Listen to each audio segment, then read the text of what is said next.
என் அன்புக்குரியவர்களே, இன்று என்ன தினம் என்பதை நீங்கள் அறிந்திருப்பீர்கள். இன்று உலக சிறுவர் தினம். சிறுவர்களை நினைவு கூறும் ஒரு தினம். சாதாரணமாக சிறுவர்களுக்கு வெறும் இனிப்புகளை மட்டும் வழங்கி அவர்களை குசுப்படுத்தி அவர்களை விளையாட்டுகளிலே ஈடுபடுத்தி மட்டும் அழகு பார்க்கும் ஒரு தினம் அல்ல.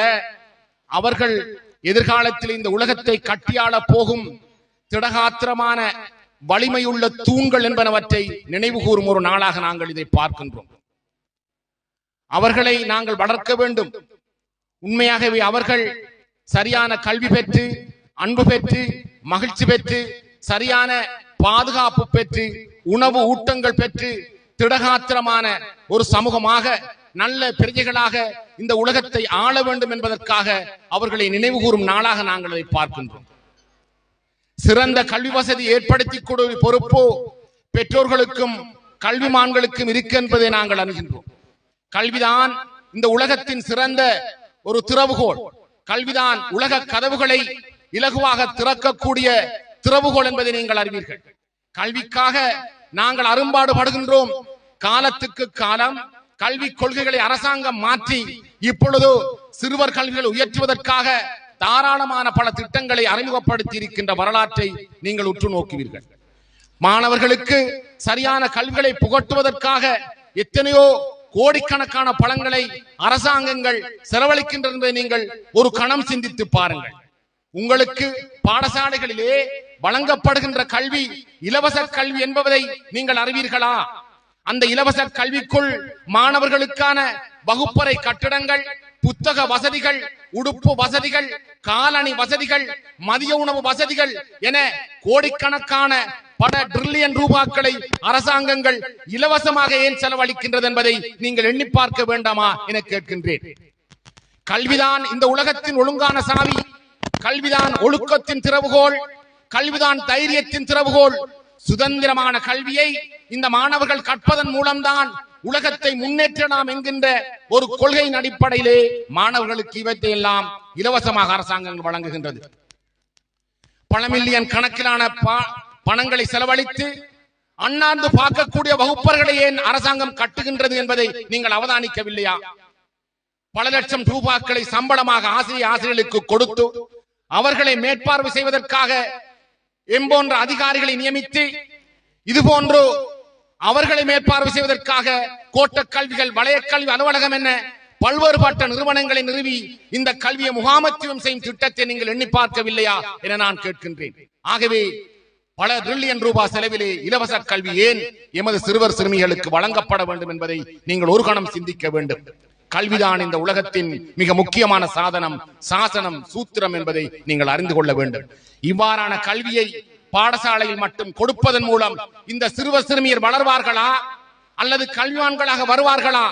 24 மணித்தியாலங்களுக்குள் சுமார் 8 மணித்தியாலத்துக்கும் குறைவான ஒரு நேரத்திலே பாடசாலையில் கற்றுக்கொண்டிருக்கின்ற இந்த சிறுவர் சிறுமியருக்கு கல்வி, ஒரு நாள் கல்வி போதுமா என்பதை நீங்கள் எண்ணி பார்க்க வேண்டும். இல்லவே இல்லை. வீட்டிலே நீங்கள் அவர்களுக்கு கல்வி கொடுப்பதற்காக சரியான திட்ட முகாமைத்துவத்தை நீங்கள் நிறுத்த வேண்டும். அதுதான் நான் அடிக்கடி கூறி வருகின்றேன். ஒவ்வொரு கூட்டங்களிலும் புளித்து போன விடயம், இந்த தாஜிதினால் கூறப்பட்டு புளித்து போன விடயம், வீட்டிலே உங்களுடைய சிறுவர் சிறுமியர்களுக்கு ஒரு நேர அட்டவணை தொங்கப்பட வேண்டும் என்று நான் கேட்டுக்கொண்டு வருகின்றேன். பல வருடங்களாக நான் இதை வேண்டுகோளாக விடுக்கின்றேன். இந்த பெற்றோர்களிடத்தில் பாடசாலையில் ஒரு டைம் டேபிள் இருக்கின்றது, ஒரு நேர அட்டவணை இருக்கின்றது. 7:30க்கு பாடசாலை மாணவன் பாடசாலைக்கு சமூகம் அளிக்க வேண்டும். 7:40க்கு காலை ஆராதனை கூட்டத்திலே நிற்க வேண்டும். 7:50க்கு வரவுகள் பதியப்பட வேண்டும். 8 மணிக்கு முதலாம் பாடம், 8 மணிக்கு 2ஆம் பாடம், 9:20க்கு சுகாதாரம், ஆங்கிலம், சுற்றாளர் என பல்வேறுபட்ட பாடங்களை படிப்பித்து செல்வதற்காக நேர அட்டவணை இருக்கின்றது. இதே போன்றுதான் ஒரு நேர அட்டவணை நீங்கள் வீட்டிலே தொங்கவிடப்பட வேண்டும் என நான் கேட்டுக்கொள்கின்றேன். எனது மகன் 6 மணிக்கு எழும்ப வேண்டும், 6:30க்கு குளிக்க வேண்டும், 7 மணிக்கு உடைகள் அணிய வேண்டும், 7:20க்கு பாடசாலை செல்வதற்கு ஆயத்தமாக வேண்டும், 7:30க்கு பாடசாலை செல்ல வேண்டும்,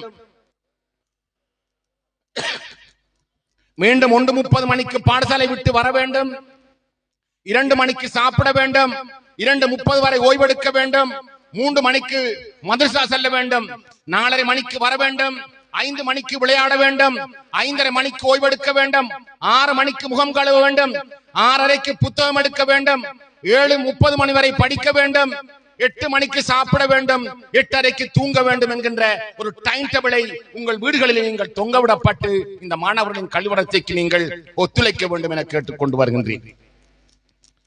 மாறாக நான் கூறுவது போன்று பிள்ளைகளை மடியிலே வைத்துக் கொண்டு குசன் செட்டிகளிலே வைத்துக் கொண்டு நாங்களும் டிவியை ஓன் பண்ணிக்கொண்டு பாணி ராணி அல்லது வராத ராணி ஏதோ ஒரு ராணியை நாங்கள் நாடகத்தை பிள்ளைகளையும் வைத்துக் கொண்டு அவர்களுக்கு சரியான வழியை காட்டாமல் வழிகெடுத்துக் கொண்டிருக்கின்றது என்பதை நீங்கள் விரும்பினால் நாளை இவர்கள் சரியான பிரஜைகளாக வளர்வார்களா என நான் உங்களிடம் கேட்டுக் கொள்கின்றேன்.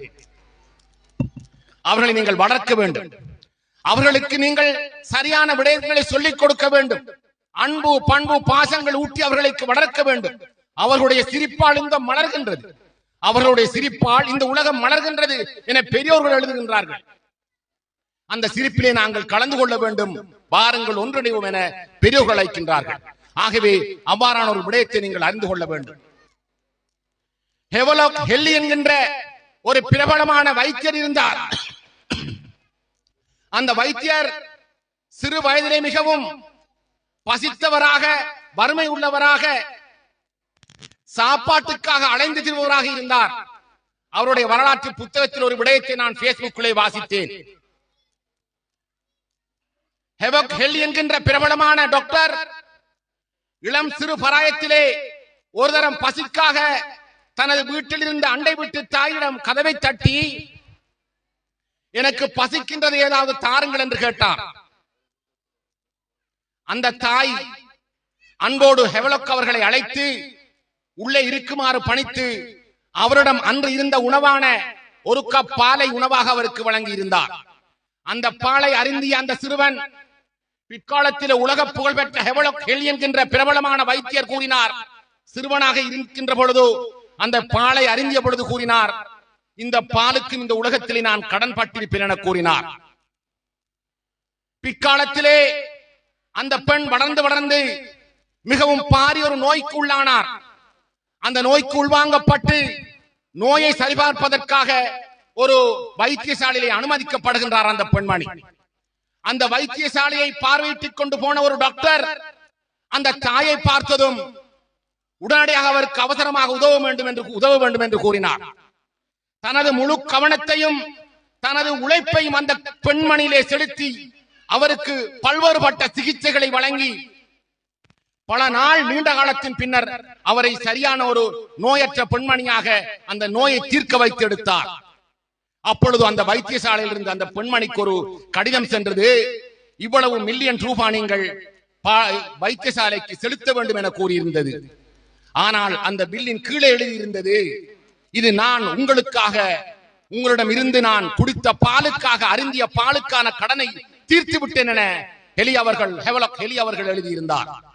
இவ்வாறு அன்போடும் பாசத்தோடும் வளர்க்கின்ற பிள்ளைகள் அவற்றை நினைவிருந்தி உங்களுக்கு நிழல் தரும் மரங்களாக நாளை மாற மாட்டார்களா என நீங்கள் எண்ணி பார்க்க வேண்டும். பாசத்தோடு அவர்களை வளருங்கள், விருப்பத்தோடு அவளை வளருங்கள், சரியான ஊட்டச்சத்துக்களை கொடுங்கள். சரியான ஊட்டச்சத்துக்களை, நிறைவான புரத சத்துக்களை, கொழுப்பு சத்துக்களை, நல்ல விட்டமின் உணவுகளை வழங்குவதன் மூலம் அவர்களின் உடலிலே உறுதியான தெம்பு ஏற்பட்டு நோய் எதிர்ப்பு சக்திகள் ஏற்பட்டு சிறந்த கல்விமான்களாக படிப்பதற்கும் விளையாடுவதற்கும் ஏற்ற ஒரு மக்களாக அவர்கள் வளர்ந்து நல்ல உறுதியான மாணவர்களாக பிரஜைகளாக வளர்வதற்கு ஏதுவாக இருக்கும் என்பதை நீங்கள் எடுத்துக்கொள்ள வேண்டும் என கேட்டுக்கொள்கின்றேன். ஆகவே இந்த பிள்ளைகள் அமானிதங்கள். நீங்கள் வயிற்றிலே சுமார் 10 மாத காலம் சுமந்து பிரசவித்த இந்த இளம் சிட்டுக்கள் அமானிதங்கள். இதன் பற்றிய கேள்வி கணக்குகள் மறுமையிலும் இன்ஷா அல்லாஹ் இறைவன் உங்களிடம் கேட்பான். கருவிலே சுமப்பது மட்டுமல்ல பொறுப்பு, சிறந்த முறையில் அவர்கள் வளர்ப்பதும் ஒரு கடமை என்பதை நீ அறியவில்லையான அல்லாஹ் உங்களிடம் கேட்க இருக்கின்றான். அவர்களை நீங்கள் பின்தொடர வேண்டும். எங்களுடைய கௌரவ பாராளுமன்ற உறுப்பினர் அவர்கள் கேட்டார்கள். அண்மையில் நடந்த சில சம்பவங்களை பட்டியலிட்டு போட்டார்கள். காரணம் என்னவென்றும் சொன்னார், பிள்ளைகளிலே நாங்கள் கவனம் இல்லை என்று சொன்னார். அரை மணித்தியாலம் வயது வந்த பிள்ளைகள் எங்களிடம் இருந்து பிரிந்தால் நீங்கள் அவர்களை தேட வேண்டும். அரை மணித்தியாலத்துக்குள் எங்கே சென்று சின்னம்மாவின் வீட்டுக்கா, மாமாவின் வீட்டுக்கா மாமியின் வீட்டுக்கா அரை மணித்தியாலம் பின்பு அவர்களை எட்டி பார்க்க வேண்டும், ஏன் என்று கேட்க வேண்டும்.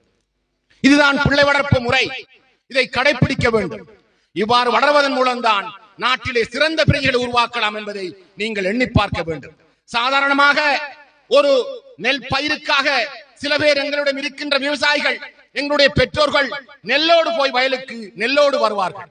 ஏனென்றால் அதை பண்டி தின்னக்கூடாது, மயில் தின்னக்கூடாது, அதுக்கு டைமுக்கு நாங்கள் தண்ணி பாய்ச்சணும், பசலை இடணும், வரம்பு கட்டணும், அது செய்யணும், இது செய்யணும், அறுவடை செய்யணும் என்று சொல்லி அதுக்கு பின்னால் நின்று உழைக்கின்றோம் 4 மாத பயிருக்காக.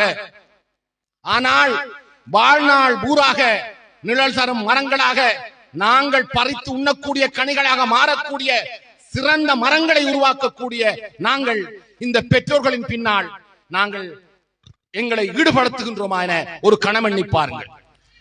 மிகவும் கவலையான விடயம். இந்த பொத்துவில் மெதரிஸ்ட் மிஷன் தமிழ் கலவன் வித்தியாலயத்திலே சென்று பாருங்கள், இன்ஸ்பெக்டர் ஏத்தம் தமிழ் கலவன் வித்தியாலயத்திலே சென்று பாருங்கள், அல்லது வட்டுவழி விபுலானந்தர் வித்தியாலயத்தில் இருக்கின்ற தமிழ் பாடசாலைகளை நீங்கள் எட்டி பாருங்கள். காலையில் பெற்றோர்கள் அந்த பிள்ளைகளுடன் கூடி வருவதையும், குழந்தைகளை தடவி தடவி பாடசாலை களத்தி செல்வதையும், பாடசாலை கலையும் நேரம் வந்ததும் சுமார் 15 நிமிடங்களுக்கு முன் பாடசாலை படலைகளுக்கு முன்னால் கேட்டுக்கு முன்னால் இருந்து அந்த மாணவர்களை அவர்கள் தடவி தடவி அன்போடு அரவணைத்து கொஞ்சி கூட்டி செல்வதையும் என் மனம் கண்டிருக்கின்றது. அதனால் உங்களுக்கு கூறுகின்றேன், உங்கள் பிள்ளைகளை அதன் போன்று வளருங்கள், அன்போடு வளருங்கள். அன்புதான் அவர்களுக்கு சரியான ஆயுதம், மகிழ்ச்சி தான் அவர்களுடைய உலகம். அந்த அன்பையும் அந்த மகிழ்ச்சியையும் காட்டி வளருங்கள். உங்களோடு எப்பவும் பாசமாக இருக்கும் உண்மையாக உங்கள் குழந்தைகள் வளரும் என்பதை நான் உங்களிடம் மன்றாட்டமாக கேட்டுக்கொள்கின்றேன். ஆகவே என் அன்புள்ள தாய்மார்களே, பெற்றோர்களே, இது வெறும் கூட்டம் அல்ல. இது சிறுவர் சிறுமியர்களை அவர்களுடைய உண்மையான உணர்வுகளை மதிக்கக்கூடிய உணரக்கூடிய ஒரு தினமாக சர்வதேசம் பார்த்திருக்கின்றது. ஐக்கிய நாடு சபையிலே பேச போனால் 1000 விடயங்களை பேசலாம். இவர்கள் பாதுகாப்பு உரிமைகள், இவர்களுடைய விளையாட்டுக்கள், மொழி உரிமை, இவருடைய ஜனநாயக தன்மைகள் பற்றி ஏராளமான சட்டங்கள் ஐக்கிய நாடு சபையில் இயற்றப்பட்டிருக்கின்றது. அவர்களை தொடவோ கிட்டவோ கூடாது. பாடசாலை மாணவர்களை தன் பிள்ளைகளை கூலிக்கு அமர்த்துதல், அந்த பிள்ளைகளை உழைத்து அந்த பிள்ளைகளை வைத்து உழைத்து சாப்பிடுதல், அல்லது அந்த பிள்ளைகளை சிறுவர் துஷ்பிரயங்களுக்கு உட்படுத்துதல், பாதுகாப்பின்மை, அச்சமின்மை, அவர்களை அச்சத்தை ஏற்படுத்துதல் போன்ற வன்மையான குணங்களை விட்டு நீங்கள் அவர்களை பாதுகாப்பு கொடுங்கள் என மன்றாட்டமாக கேட்டுக்கொள்கிறேன். ஆகவே அன்புக்குரிய பெற்றோர்களே, இந்த இளம் சிட்டுக்கள் மீது நீங்கள் அதிக கவனம் எடுக்க வேண்டும் என்று கேட்டுக்கொள்கின்றேன். ஆகவே உண்மையிலே உங்களுக்கு சபுதீன் சார் அவர்கள் ஒரு வரப்பிரசாதம். அதுதான் நான் தொடக்கத்திலே வரம் என்று கூறினேன். இந்த பாடசாலை என்னுடைய சகோதரர். இந்த பாடசாலையின் கட்டமைப்புக்கும் உயர்வுக்கும் முன்னால் உழைத்த நிசார் சார் அவர்கள் இருக்கின்றார்கள். அவரின் பிற்பாடு கரீம் சார் அவர்கள் இருந்தார்கள். அவருக்கு முதலில் தெரியா நான் ஒரு போட்டோ காப்பி மிஷின் கொடுத்திருக்கிறேன் அந்த டைமில். ஆகவே நிசார் சார் அவர்கள் இந்த பகுதியை சேர்ந்தவர். இந்த மக்களோடு இரண்டர கலந்து இந்த பாடசாலை முன்னேற்றத்துக்கு அயராது பாடுபட்ட ஒரு கல்விமான். இப்பொழுது ஓய்வு பெற்று இருந்தாலும் இந்த ஊரை பற்றி இந்த வட்டாரத்தை பற்றி யோசிக்கின்றவர். ஆகவே இதே போன்று உங்களுக்கு அதன் பிறகு கிடைத்த அதிபர்களுள் சபுதீன் சார் அவர்களோட வரப்பிரசாதம் ஒரு வரம் கேட்டாலும் கிடைக்க மாட்டாது. எந்த நேரமும் இந்த பாடசாலை பற்றி சிந்திக்கின்றனர். இதே போன்று எங்களுடைய சிரேஷ்ட ஆசிரியர்கள் இருக்கின்றார்கள். ஆகவே மிக கவனமாக நீங்கள் இந்த பாடசாலை கையாள வேண்டும். அதிபரின் ஆசிரியர்களின் ஒத்துழைப்புக்கும் முன்னேற்றத்திற்கும் தங்களாலான முழு உதவிகளையும் பங்களிப்புகளையும் நீங்கள் செய்ய வேண்டும். அவ்வாறு செய்வதன் மூலம் எதிர்காலத்திலே சிறந்த ஒரு பாடசாலையாக இதை மாற்றலாம் என கூறி இந்த சந்தர்ப்பத்தை அளித்தமைக்காக நன்றி கூறி விடைபெறுகின்றேன். வசலாம். உரையாற்றி விடைபெற்று தந்த மதிப்புக்குரிய தாஜுதீன் சார் அவர்களுக்கு மனமார்ந்த நன்றிகள்.